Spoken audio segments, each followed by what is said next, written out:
पाठपढ़ा भरा नदी में बाजी लगी जीवन एभली घटना देखा मिली तेलकोई ब्लॉक तालपदा पंचायत मुंडा साई गांव को समाकोई नदी उपर पोल न वर्षा दिन में यातायात असुविधार सम्मुखीन होती लोके और पिला पाठपढ़ा कथा तो न कहले भल वर्षा दिने नदी बढ़िले बही बस्तानी में डोरी बंधा हुए एवं स्कूल रे परीक्षा चलती बाध्य होई मुंडा साई किसी छात्र छात्री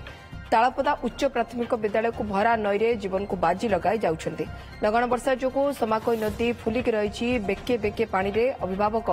भरा नदी में विपदसंकुल अवस्था निज पिला नदी पार कराउथबार दृश्य देखा मिली। साईरे 20 रु अधिक परिवार बास करुवा बेले विभिन्न समय नदी उपरे पोल निर्माण दाबी कर पोल निर्माण हो पारना फल नदी बढ़िले केवल छात्र छात्री नुहति गुरुतर रोगी गर्भवती महिला भी समस्यार सम्मुखीन होता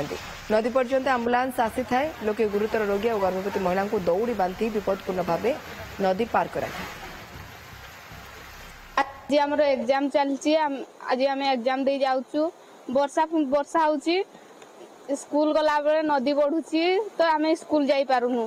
वर्षा दिन रे 4 मास 5 मास रही जाऊँ सरकार जदि कौन करते भल भाव स्कूल जाई पारथांतु भल भाव पाठ पढ़ी पारथांतु वर्षा दिन रे जेतु आम स्कूल जाई पार न थांतु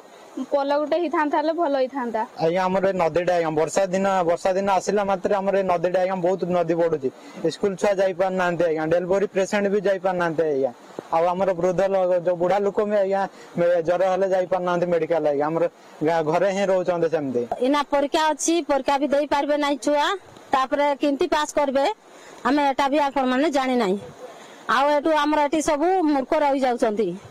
आउ आमे किंती करमु एते असुविधा रहउछु।